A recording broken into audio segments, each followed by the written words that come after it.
Dan, welcome to the program. Hey, How did you get into theater? how did I get into theater? Backed into it. Uh-oh.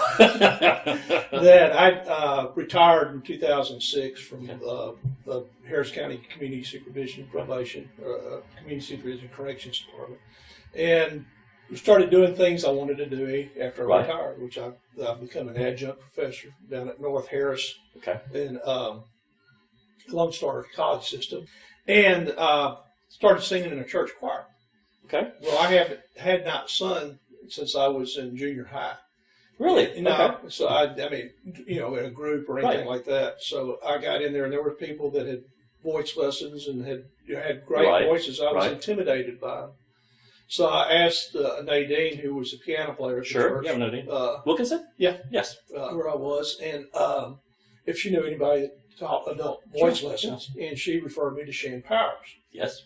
And so I went to Shan to take lessons from her, and we got to talking about what things you wanted to do. And I said, one of the things I would like to do, I've always wanted to do, it was do community theater. Right. And she says, well, you can carry a tune, and says they're always looking for somebody to carry a tune. Right. And they happen to be auditioning for Mancha. Okay.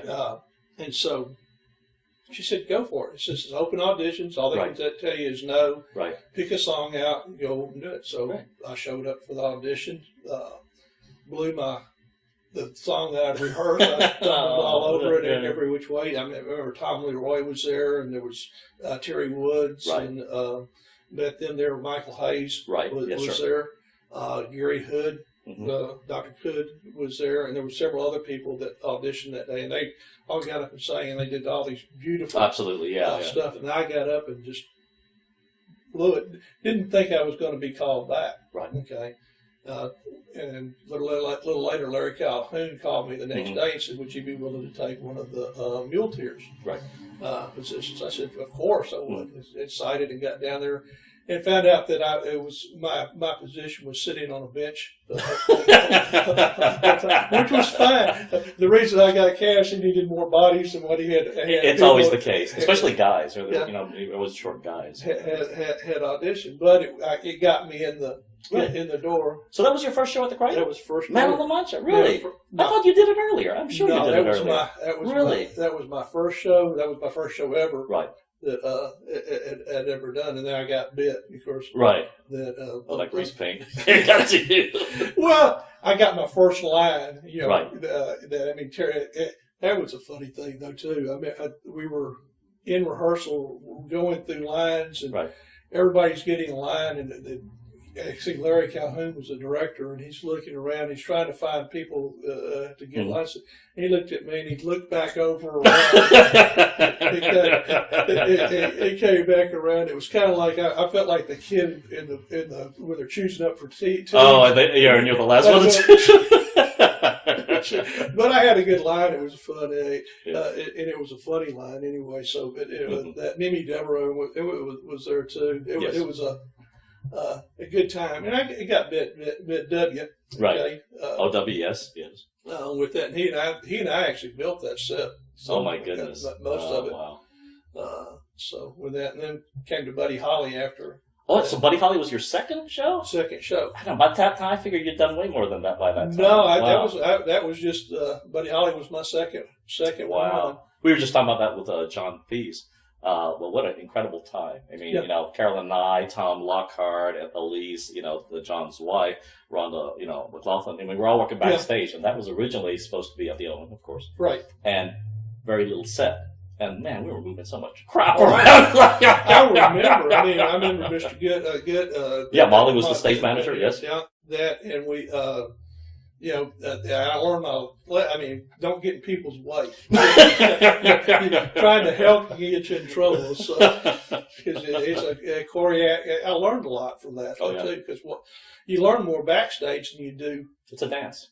It's an interesting dance between props and the actors, and It's because if you don't do it right, somebody can get hurt. If you don't, if it doesn't look right, it messes the play up. Right. It's a choreographed dance is what stage movement is. So what did you do in Buddy Holly? I was Mr. Deutsch. Okay, that's what I am. One of the country western dancers at the at the beginning of the show. Yeah, then I sang background in the backstage. As most of us did. Yeah, background and dance in the backstage. We all were dancing backstage. Right. Oh yes, we were. Yeah, even when Curtin was done, we're still dancing. With that, but it was a good experience. So, did you want to get into musicals, or no? You just any kind of plays would have been okay. Musicals is what I want. I like Really? musicals. Again, when I go to see a play or show, absolutely. I like. I'm not much of a dramatic. My wife likes Evita and stuff like that. I'm more of an old-fashioned. Right. I mean the older musicals, older musicals. Right. Old style. Old style.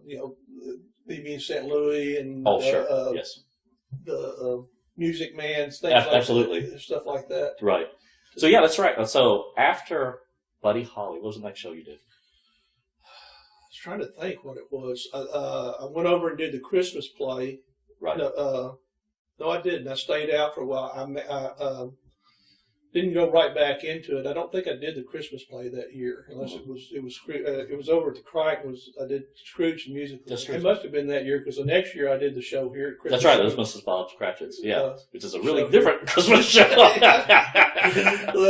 the stage managing over at the Owen for the Crucible. Okay, is what I did over there, and then I've been in a little bit of everything since. That must be one of the few shows that Jeff Elkins didn't stage manage, because he stage managed like 17 shows in a row or something like that over there, which is incredible.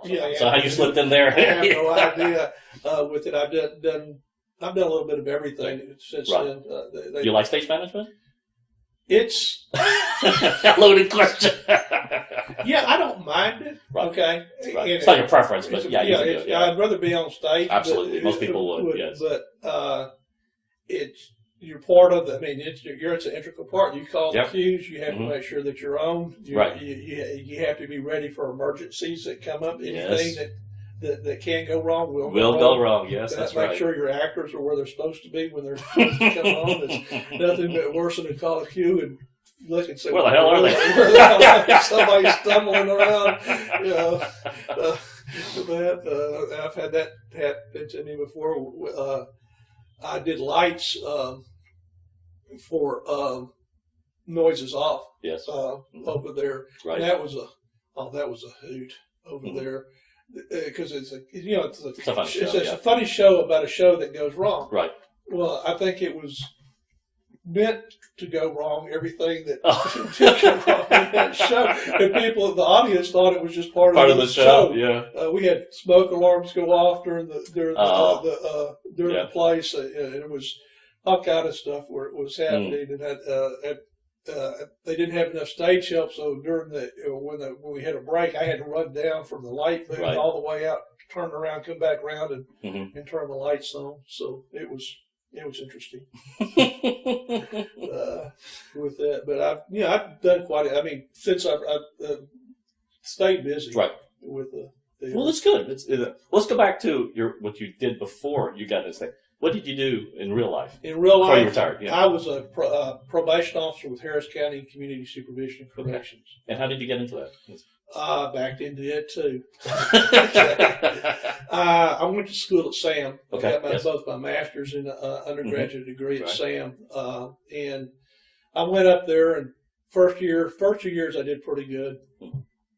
Second year or third year, I found. I think first 2 semesters I did pretty good. Second year, I found beer joints in women. So in Sam, that and my grades did not do so well, and so I was a business minor. I didn't know really what I wanted to do. Right. So I laid out for a year. Right. And went down and worked at a place or got a job, and didn't want to do that the rest of my life. So I went back to school and got up there, got my grades straightened out. Went and talked to a counselor. I said, "What's the quickest way out of here?" And she says, "A criminal justice degree. You don't have to take a minor." I said, "Okay." So that's I'm in. Let me do that. So I got my degree, and I went did I don't know if they still do it now, but the last summer is you do an internship somewhere. Is what your last class is. And I did mine at a youth shelter of Inc. in Galveston, the runaway shelter. Right. And I got hired right after that. And anyway, it was working with. I worked night shifts. I liked it. Didn't pay a thing. I made $400 a month gross. What? Yeah. That was 1977. Wow. So, I mean, there was no money with it. And so I'd work nights and substitute teach during the during the day. Right. And then I got on with Galveston County juvenile probation, which got a huge raise, made $700 a month. Yeah. That's a pretty good raise. Yeah. Right. Had been, and money went a lot farther. Oh, sure. Back then, yeah. Back then. Too, and did that for a while. I got married in the meantime and had a daughter, and couldn't support them on that income, so I went to work for the oil field companies. One of the oil field companies. Oh, really? I didn't know. Yeah. That moved to Louisiana for a while. Right. Marriage went south, so I moved back to Texas. Got back into what I knew I was doing, back into probation. Sure. Got hired with Harris County. One of the things was when I was with Galveston County, I'd been certified as a DWI instructor. So for people that get DWIs, and they needed one in Harris County, so I got in there. And then that's where I finished out my career. I did everything for them. I was a line officer, TWI instructor, supervisor, court officer at one time or another. And then my last 6 years, I was a supervisor in our sex offender unit. So, well, you know, when you see real life, you get a chance to observe people, their quirks, and so. Do you get a chance to ever use any of those observations you did from when you do your characters? I think I've been typecast as a drunk.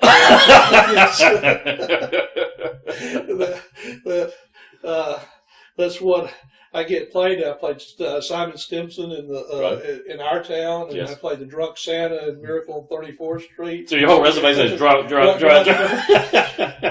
me arrest myself. We did Miss Saigon. I was one of the hooligans in the bar. And, I was a pimp on the street. So it's, I've got character representation to pick from. But it's. It's that. But you observe people. I mean, absolutely. That acting is not. I mean, you learn from what you see around you. Absolutely, not just from your fellow actors, but from life. From life, you've seen somebody. We just got through doing To Kill a Mockingbird over there, and I was Walter Cunningham. Yeah. Well, I grew up around those people all my life. I was. You knew them. Yes. Knew them. Yeah. So that time, not saying that anybody I knew was Walter. No, absolutely no. But. It was the type of country people I knew, knew who they were. You learn from experiences. I did that again. That kind of got me into acting too, though. I actually did my first film while I was. Really? What's the first film? It was an instructional film for DWI drivers. And you weren't a drunk, though, were you? Yes. You were drunk. It's one of those films where they take you, places where they take you out and they teach you how to drive the car, and then they turn around and let you drink. Right. And then drive again. And then drive again. Yes. And so I was, in my film they had me before and after, and I was definitely soused. So this was even before I know much of that. Oh yeah. So you already had a credit, yeah. Yeah, I had a credit. I had film credit. That was with it. That I had again. When I was a probation officer, I was with a group called the Texas Probation Association, and I became their Southeast chair, which I had to get up in front of people and speak. And our group would run about 300 people, 400 people at a time. And I remember the first time getting up there, I was petrified getting up there and stumbling all over my words. And I looked at it as, heck, I know all y'all. And then after that, it was easy. It was easy. Right. I got my fear of being in front of people. Everyone's got their own different experience. Nothing phases me. I mean, where they can't fire. I mean, what are they going to do? Fire me? That's right. They might throw a tomato at me. When I was with the sex offender unit, we always had a lot of media coverage on some of the stuff that we did, and people were afraid, did not want to talk to the media. Well, they'd call me, and I'd go down there and talk to them. I mean, if I got the permission from the higher ups, I didn't do it on my own. But it was clear that it was they would ask me to do it. So I was really honored with that part, and so to do that. So I have no problems. I'm a ham. You're a ham, though. Yeah. Well, let's talk about some of the musicals you like. You say you prefer certain types of musicals. So when you go see shows, do you normally see musicals, or what do you normally see? Or what types of musicals? Yeah, we generally see musicals. If my wife picks it, she's going to watch Evita or Jesus Christ Superstar, that type. Okay. Right. I'm sure she was like Wicked. We haven't seen Wicked. Yeah, it's different. Yes. I like the old style. Style music, Man of Lamont. Right. The fun, gaiety. Well, were you in My Fair Lady, right? No. You weren't in My Fair Lady. It's not. I want to be one of these. If they ever. So did something come up that you weren't? I didn't know about it. I didn't. Really? Hadn't got into it yet. So I guess My Fair Lady was before Man of La Mancha. Okay. Yeah, it was. Because I met Jim Hefner too. Great guy. Yes. No, that was Man of La Mancha was supposed to be the last show of the Crighton players in this theater, right? And then Buddy Holly came right after that because I did almost when we auditioned for Buddy Holly, so I almost had a heart attack on the stage. What? Yeah. What was going on? I have artery problems or coronary whatever blockage and stuff. I'd already had a stent when I was 42. Put in, and I got here, and it's stressful auditioning, especially when you're. Yeah, you know what? Yeah, it is until you get used to it. But even still, it can be stressful. Yes. I've been having some indications of ignoring them. Yeah. And got up there, and I tried to do my rendition of the Big Bopper. Right. And man, my heart started having pains and stuff along that line. So I had some aspirin and went to it. Well, the next week I went. I had had been earlier that week to the hospital and had it checked out.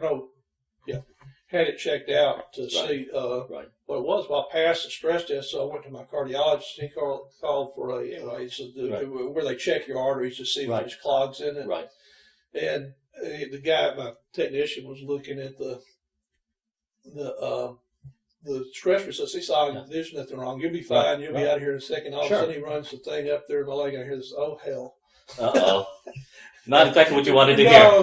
That's not usually what you want to hear. They found like a 98% blockage past the first stent that I had, so they had to run a stent through a stent. And they didn't know that they were going to do it, so I'm hearing them because I'm wide awake. You're wide awake when they're doing this. Really? I'm hearing them calling for trying to find a heart surgeon because they're getting ready to crack my chest open, stuff like.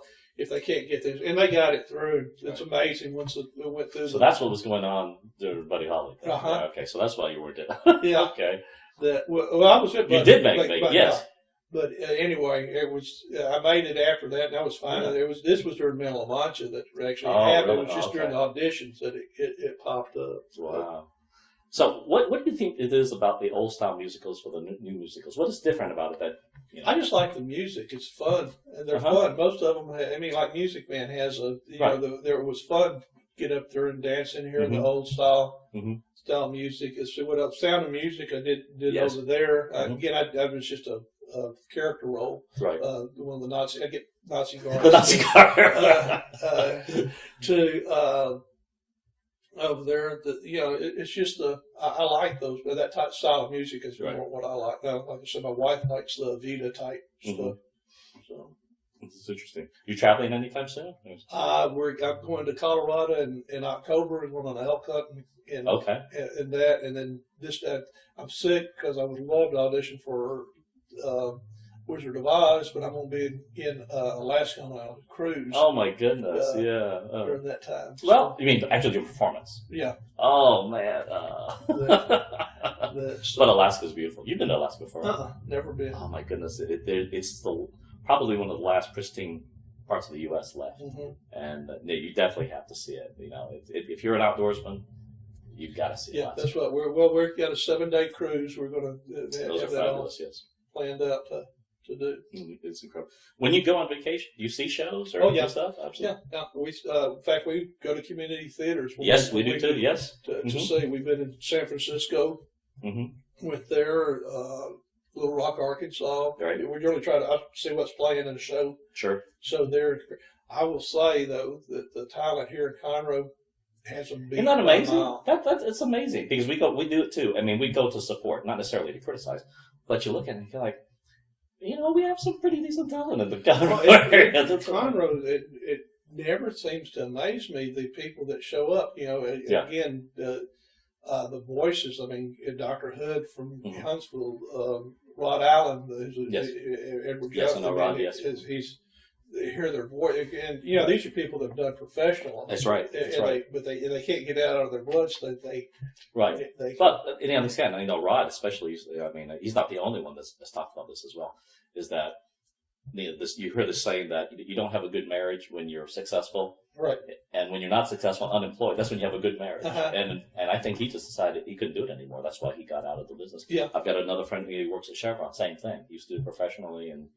Yeah, but you couldn't have a good marriage when you're actually working. Traveling all the time. That's right. So that's what Gary Hood said too. He says that he decided that he wanted a family life and not a show life. Right. That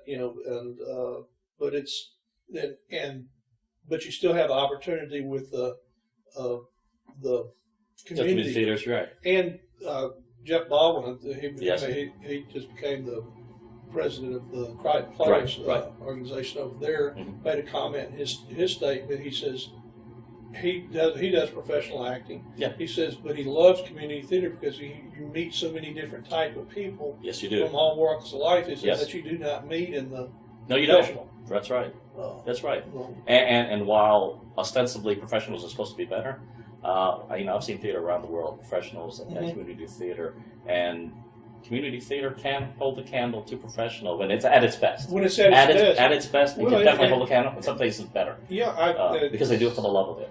Well, we had people that, when we did Saigon over there. They were doing it at the Hobby, but not about the same time. Right. And we had people that had seen both of them, and they liked our production better than they did the production of the Tuts. Yeah. Which I was honored to. Oh, absolutely, absolutely.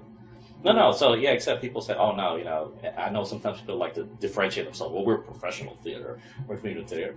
Okay, that's nice. So you try to pay yourself. Yeah. It'd be nice. I'm not gonna lie. It'd be nice to get paid. It would be nice for you to get paid for it. Absolutely, but at the end of the day, that's not what it's about. No, it's not. You do it because you like it, and it's fun. Yeah, I don't know what it is about getting on stage and getting applause. We call it the wave of love. Uh-huh. It's an incredible wave of love you could get. Yeah. It's very addicting. It is, and that's part of what got me. I mean, I told you the Texas Probation Association, before they had karaoke, we had a conference down at South Padre one year, and a few of us were out partaking of adult beverages and around it, and we ended up in a bar that was inviting people to. It was an open mic type thing, and somebody found out that I knew how to sing against the Wall Headache Mother.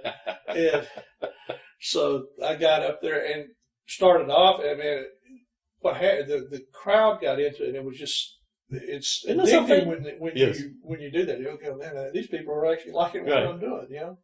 Have you ever done any melodramas down into Puffabellies and stuff? No, I have not. It's another crowd participation thing. Where is it? Where are in Old Town Spring. Okay. And it's one of those things. You get your friends to come. There's food. You can't have a drink if you're into that. And people just have a great time interacting with each other. And I think it's actually more fun when they interact with you, right? Because if they don't, it's no fun. I have to look at that. Now, I've done. Place here. I did a play down in 1960. In Hair of the Wind? No, it was False Pretenses. I can't remember. Derek. That was the U.S. premiere. Yes. Yeah, I did. I played a British jeweler over there in that one, which was a fun deal inside that. But like I said, I've done a little. I've gotten where I like dramas.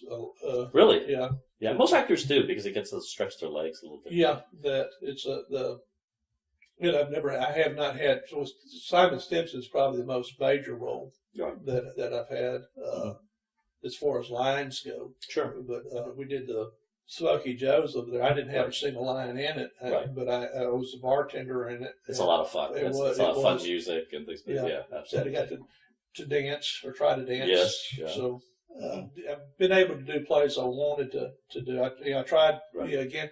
You audition, you try, you get in, you don't, you don't. Sometimes, yeah, that's the way it goes.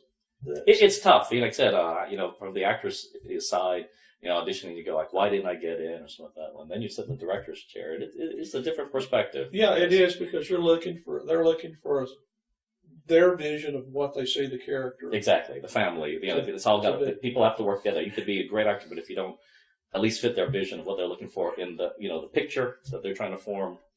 Yeah. I was laughing though. I've got more parts from not auditioning than I have people call me up and say, "Can you do this?" That's absolutely true. That's right. Directors, like I said, have to just start calling people. You say, "Hey, were you willing to do this?" Yeah, sure. Yeah, that I didn't have the can't take it with you. I was sick as a dog when auditions were. Right. And talked to Jim Walker, and he needed somebody to do a walk-in role on it. Got it, and then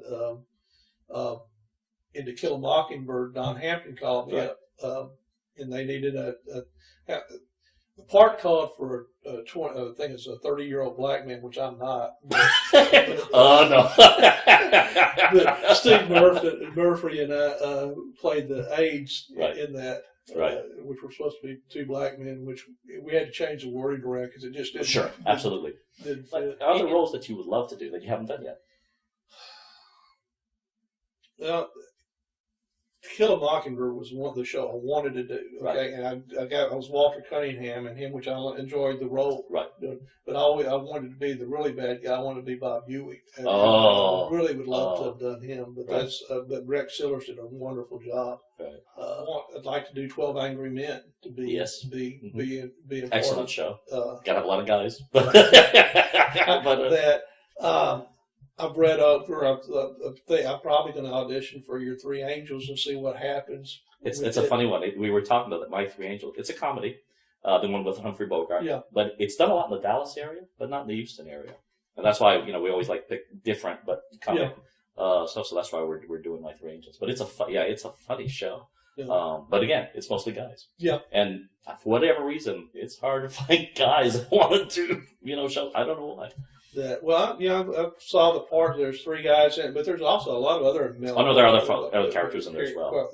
Absolutely. I try to find plays that have old farts in it. So it's not drunk farts,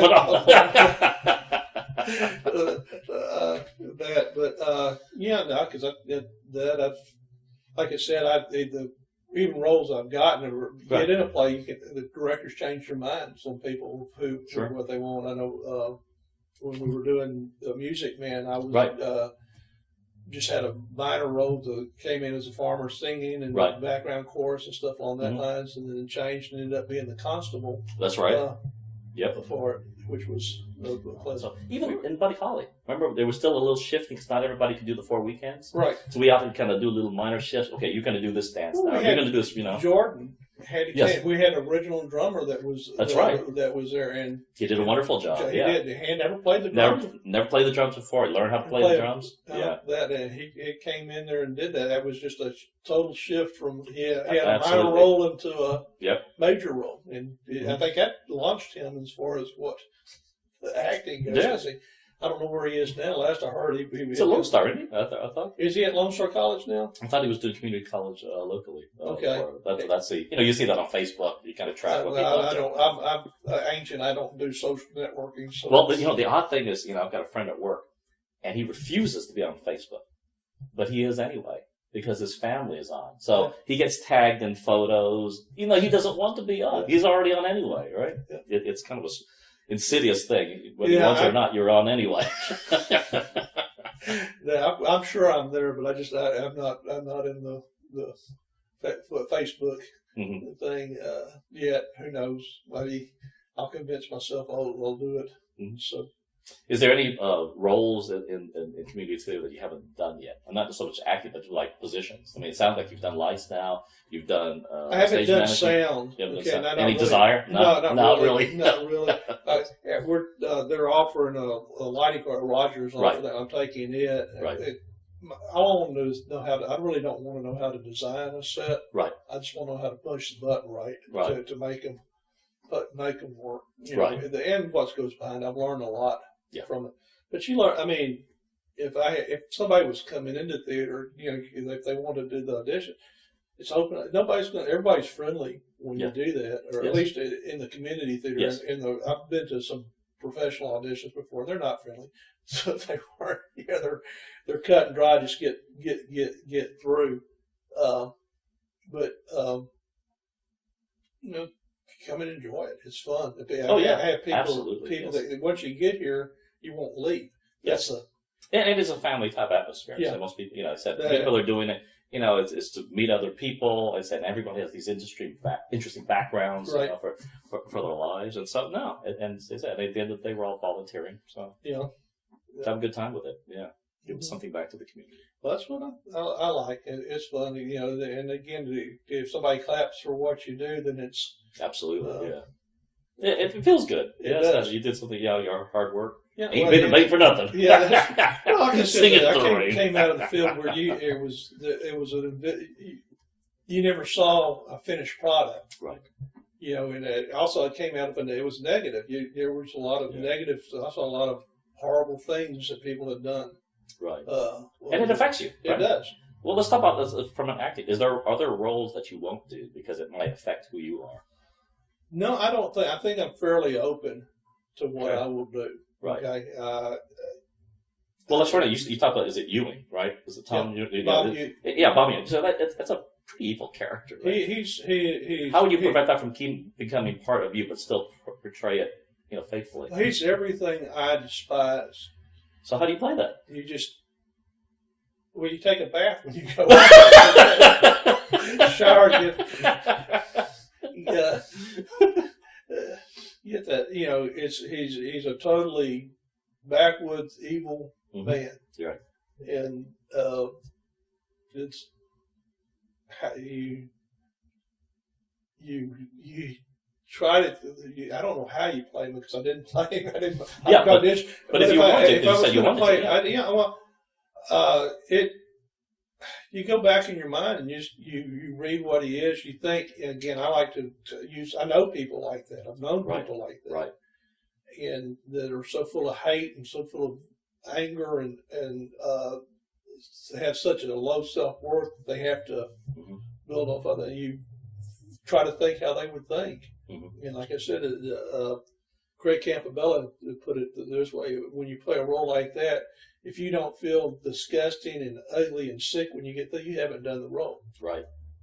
And that's how you just have to realize it, but don't, it's a role. It's not a... Yeah.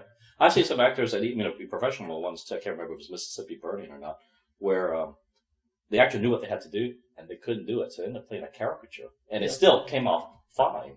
But that was their way of protecting themselves. Yeah. Because they said they knew what they had to do and it would become so big part of them, they just couldn't do it. Yeah. And that's why we always ask this question: are there things that you wouldn't, do? Everybody has their limits, and there's nothing wrong with that. You need to know those limits too. I'm not going to nude anywhere, okay? Because I ain't gonna have anybody see my body. So there is. You're not doing spring awakenings, okay? Yeah. I'll have. I'll wear tights and get in an angel's costume, but I'm not. That's all right. That's what I was saying about King and I. Nobody's seen my stomach. I'm sorry. Yeah, that's right. They were looking for slaves, and I says, "No, this I'm too old. I'm not. I got too many wrinkles. Too many wrinkles in the fabric. That doesn't look good on stage. I'm not doing that. With that, like I said, I didn't know. I'm going to help backstage, but I'm not going to do anything on stage with it. If I don't do this one, I'm going to try to audition for White Christmas, one of the two, one of the two Christmas plays. But actually, I've got the way my schedule is rolling out. I don't have much this year. I'm not probably going to do too many for a while. That Helen's retiring next year. That I will tell you my favorite roles were like Dale Trimble and I split the role. He did it 2 weekends and I did it 2 weekends. Right. They did Dearly Departed over there. Right. And I had auditioned for the show and I didn't get a call. Well, Carol Lamont, who was the director on it, called me up and says, Dale can't be here 2 weekends. Can you come in and do his part? I said, what is it? He says, it's you have 2 scenes. You're in the first act and you die. No words. And then the second act, you're lying in a coffin the whole time. and so a dead body. the dead body. So I did that. It was fun because again, we had actually Dylan and I had a contest going on. There was a first scene. The guy has a stroke that I was playing, and he dies. And he dies at the breakfast table. Right. Well, Craig Campobello bet me I couldn't make the biscuit fly over my head off of the plate. So I would get there before time, and I'd practice, and I got it where I could hit that plate, and the biscuit would shoot over my head. So I won. He gave me a little award. It was a Flying Biscuit Award for that. But my wife wouldn't come see that show. Not with we went and saw Dale in the casket, but she wouldn't come see me in the casket. What? She does come to see you in your shows, right? Yeah, she comes to see me in all but that one. She didn't want to see me in a casket yet. Interesting. So that's interesting. Yeah, yeah, that one too. They keep making a comment about ballet slippers, and so when the show was over, the caskets. We're still in the casket. Right. We raised up and wave, say hello. Well, the audience was waiting when we found out for us to get out of the casket to see if we actually had ballet slippers on. Oh. In which we did. We started wearing them so that we could do that. But it was fun. Anyway, so I'll do anything. Get me on stage, I'll do almost anything. I was like, it's okay. Hey, just appreciate me. Yeah. Give me some laughter and stuff. That's amazing. Well, question we ask everyone. If heaven exists, what do you want God to say when you get to the pearly gates? Yeah. Good job. Hey, you know what? We're a little short of singers here. Why don't you join us? Yeah. I just hope when people look back over God or looks back over that I left a legacy or left something for somebody that it was a good life. I've enjoyed my life. You know, everybody has ups and downs. Yeah, and regrets too. But on the whole, what you hope is again. I retired early. I've been retired 6 years, so I'm retired at 52. Wow. Kids were grown. They're all out on their own. You got a whole other career life. Yeah, a friend of mine set a goal for me. I stole his goal, and that was to be as retired as long as I worked. Wow. Yes. So if I can make it, I worked 25 years, almost 26 years at the probation department. Right. If I can, well, hopefully you make way more than 25. More in retirement. Yes. In retirement, so but I still work. I do, like I said, I'm an adjunct professor in criminal justice at Lone Star at North Harris, and do odd jobs. And who knows if somebody never paid me to act, I'd do that too. I'm not dependent on a living. So all you have to, like I said, all they can say is no. That's right. So, excellent. Well, thanks for being with us. Appreciate it.